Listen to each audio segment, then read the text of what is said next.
बिस्मिल्लाहिर्रहमानिर्रहीम। Dear students, first year chemistry के एक और टॉपिक के साथ आपकी खिदमत में हाजिर हैं। आज का लेक्चर है buffer solutions and their applications. ये टॉपिक है first year chemistry chapter number 8 और आज का हमारा जो लेक्चर है वो है लेक्चर नंबर 7। ये जो चैप्टर 8 है वो नेशनल बुक फाउंडेशन के मुताबिक है चैप्टर नंबर 8, यानी एसिड्स, बेसिस और साल्ट्स का चैप्टर। डियर स्टूडेंट्स, अभी तक हमने बहुत से चैप्टर्स, बहुत से टॉपिक्स डिस्कस किए हैं। तो आज इस सिलसिले की जो कड़ी है वो लेक्चर नंबर 7 है। अगर इस लेक्चर को समझने में कोई इशू हो, कोई बात समझ में नहीं आए, तो आप मेरे प्रीवियस लेक्चर्स जो कि यूट्यूब चैनल पे अवेलेबल है वो देख सकते हो। तो आज जो है हम जस्ट अपना एक दफ़ा सिलेबस रिव्यू लेते हैं कि अभी तक हमने इस चैप्टर के बहुत से टॉपिक्स हमने डिस्कस किए हैं। तो ये हमारा सेकंड लास्ट टॉपिक है, buffer solutions and their applications. इसके बाद एक और टॉपिक हम साल्ट हाइड्रोलिसिस के नाम से डिस्कस कर लेंगे। डियर स्टूडेंट्स, ये बहुत ही इम्पोर्टेंट चैप्टर है और ये स्पेशली ये जो आज का टॉपिक है बफर सॉल्यूशन का, ये अक्सर जो है एग्ज़ाम्स में पूछा जाता है। तो आपसे गुजारिश है कि ज़रा गौर से इस लेक्चर को देखें और सुने। आपके फीडबैक का हमें इंतज़ार रहेगा। तो अभी तक हमने जो है काफ़ी यहाँ से लेके यहाँ तक ये सारा एरिया हमने कवर किया है।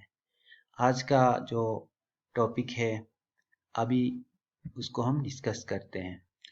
आज के टॉपिक्स को डिस्कस करने से पहले इस टॉपिक को समझने के लिए आप लोगों के पास जो पी के नॉलेज होना चाहिए, यानी प्रीवियस नॉलेज होना चाहिए, उसका एक हम क्विक रिव्यू लेते हैं।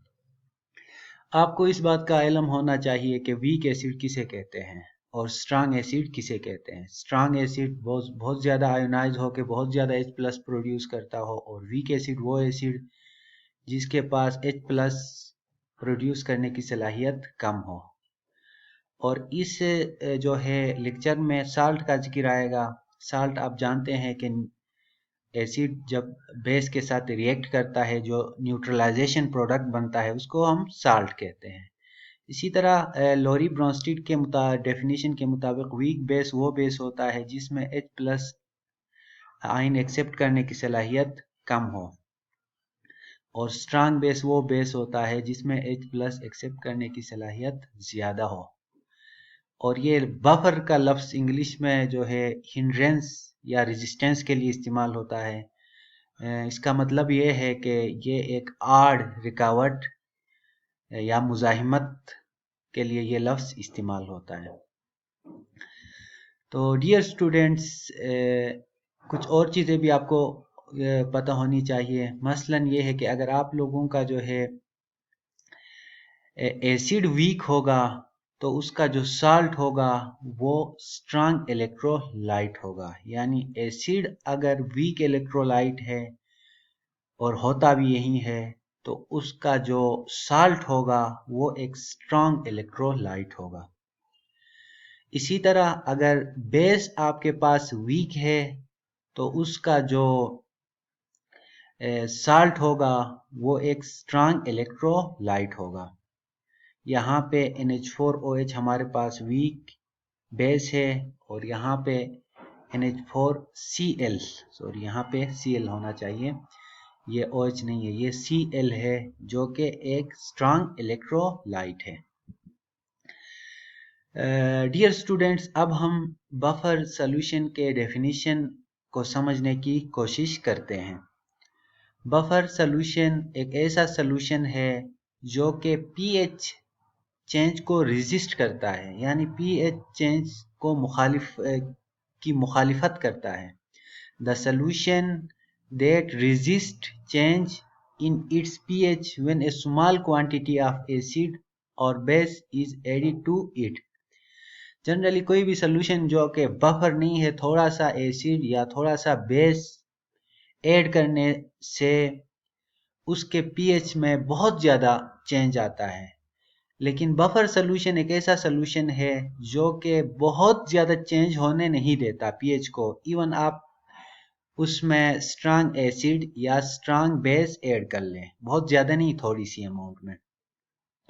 और बफर से मुतल्लिक एक और बात आप याद रखें कि ये जो बफर सोल्यूशन होता है उसका जो है एक कांस्टेंट और स्पेसिफिक पीएच होता है और टाइम गुजरने के साथ चेंज नहीं होता। ये बफर की एक इम्पोर्टेंट प्रॉपर्टी है, यानी वो काफ़ी देर तक एक ख़ास पीएच को मेंटेन किए देता है और उसकी बहुत ज़्यादा हमें ज़रूरत होती है, जो कि हम एप्लीकेशंस ऑफ बफर सोल्यूशन में डिस्कस कर लेंगे। डियर स्टूडेंट्स, बफर सोल्यूशन दो टाइप्स के होते हैं। एसिडिक बफर, यानी ये ऐसे बफर्स होते हैं जिनका pH 7 से कम होता है। जिस तरह आम एसिड का pH 7 से कम होता है, लेस होता है, इसी तरह एसिडिक बफर्स का जो pH है वो भी 7 से लेस होता है। और दूसरी टाइप है बेसिक बफर्स, इनका जो pH होता है वो 7 से ज़्यादा होता है। यानी ये जो जिस तरह आम बेसिस का pH 7 से ज़्यादा होता है, इसी तरह बेसिक जो बफर्स होते हैं उनका pH भी 7 से ज़्यादा होता है। ये दो टाइप्स है बफर सोल्यूशन के। लेकिन इस टॉपिक में हम ज़्यादातर फोकस कर लेंगे एसिडिक बफर्स को। एसिडिक बफर्स जैसा कि मैंने पहले बता दिया, इनका pH 7 से लेस होता है और इनके जो कंपोनेंट्स होते हैं वो क्या होते हैं। एसिडिक बफर में एक वीक एसिड होता है, जैसा कि नाम जाहिर है वीक एसिड होता है, और उसी वीक एसिड का एक साल्ट होता है। और साल्ट भी कैसा, एक ऐसा साल्ट जो कि एक स्ट्रांग बेस से मिलके बना हो। मसलन यहाँ पे देखे डियर स्टूडेंट्स, ये जो हमारे पास एसिटिक एसिड है, ये अपना H+ दे देता है, तो वहाँ पे जो है किसी जो है बेस से Na आता है। तो अब ये जो एसिटिक एसिड का जो साल्ट है इसे सोडियम एसीटेट कहा जाता है। हमने अभी डिस्कस किया था कि अगर एसिड वीक होगा तो उसका जो साल्ट होगा वो जो है स्ट्रांग इलेक्ट्रोलाइट होगा। अब इन दोनों को मिक्स करके हम एसिडिक बफर बनाएंगे। इन दोनों को मिक्स कर लेंगे तो ये जाहिर बात है सॉल्वेंट वाटर होगा। एसिटिक एसिड जो कि इसका एक कंपोनेंट है वो H+ और एसीटेट आयन में आयोनाइज हुआ, और जो सोडियम एसीटेट यानी एसिटिक एसिड का जो साल्ट है वो सोडियम आयन और एसीटेट आयन में डिजॉल्व हुआ।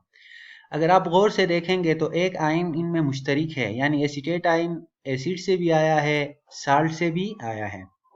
और ये एक टॉपिक हम डिस्कस कर लेंगे, कॉमन आयन इफेक्ट। उसकी एक एप्लीकेशन है कि एक आयन इन दोनों के दरमियान एक आयन कॉमन है, और बफर सोल्यूशन असल में एक एप्लीकेशन है कॉमन आयन की, कॉमन आयन इफेक्ट का, कि कोई आयन कॉमन हो तो जो वीक इलेक्ट्रोलाइट होता है उसको जो है, देखें यहाँ पे भी एसीटेट आयन और यहाँ पे भी एसीटेट आयन, अगर हम बाहर से कोई ऐड कर लेंगे आयन तो ये वीक जो कंपोनेंट होगा उसकी डिसोसिएशन कम होगी, यानी ये स्प्रेस होगा, बैकवर्ड डायरेक्शन में जाएगा। ये कॉमन आयन इफेक्ट है, क्योंकि कोई आम कॉमन आयन ऐड करने से वो रिएक्शन बैकवर्ड में जाएगा जिसका जो है इलेक्ट्रोलाइट वीक हो। तो अब देखें ये वीक इलेक्ट्रोलाइट, ये स्ट्रांग इलेक्ट्रोलाइट। इन केस हम एसिटिक एसिड मजीद ऐड कर लेंगे तो एसीटेट आयन की वजह से ये जो एसिड है उसकी आयोनाइजेशन कम होगी, यानी वो अनआयोनाइज्ड फॉर्म में चला जाएगा। अब हम मैकेनिज्म ऑफ एक्शन देखते हैं एसिडिक बफर का। ये याद रखें कि इस टॉपिक में मैंने सिर्फ एसिडिक बफर के मैकेनिज्म ऑफ एक्शन को ही डिस्कस किया है।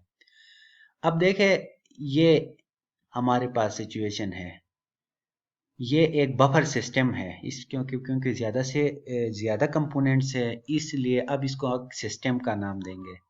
एसिड आयोनाइज हुआ, फिर इसका जो साल्ट है वो आयोनाइज हुआ। अब हम देखते हैं कि बाहर से हम अगर एसिड ऐड कर लें तो ये जो pH को चेंज होने क्यों नहीं देता, यानी इस H+ के असर को कैसे कम करता है। अब देखें इस एसिडिक बफर के अंदर बाहर से हम कोई स्ट्रांग एसिड थोड़ी सी अमाउंट में डालते हैं, तो अब जो ही H+ इसके अंदर हम ऐड कर लेंगे, वो इसमें मौजूद एसीटेट आयन से रिएक्ट करेगा और एसीटेट आयन से रिएक्ट करने के बाद इससे जो इक्वेशन को वो बैकवर्ड डायरेक्शन में शिफ्ट कर लेगा। इसी तरह जो ही हम H+ ऐड करते जाएंगे, बैकवर्ड डायरेक्शन की वजह से उसका असर कम होता जाएगा और इसी तरह बफर के pH में कोई ख़ास फ़र्क नहीं होगा।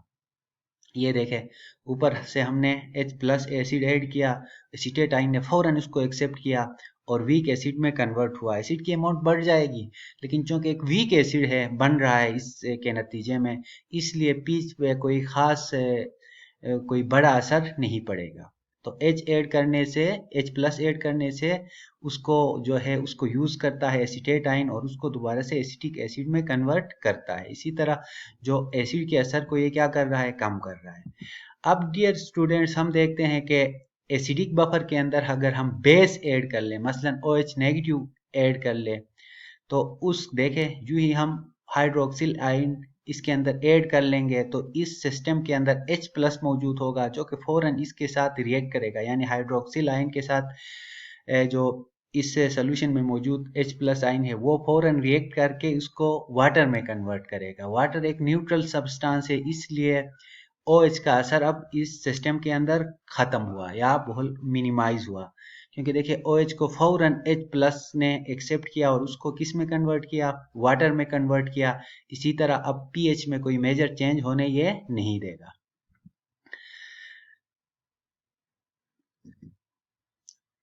तो डियर स्टूडेंट्स, अब हम देखते हैं कि बफर सोल्यूशन के कुछ एप्लीकेशंस, यानी बफर सोल्यूशन कहाँ कहाँ पे काम आता है और उसके क्या एप्लीकेशन है।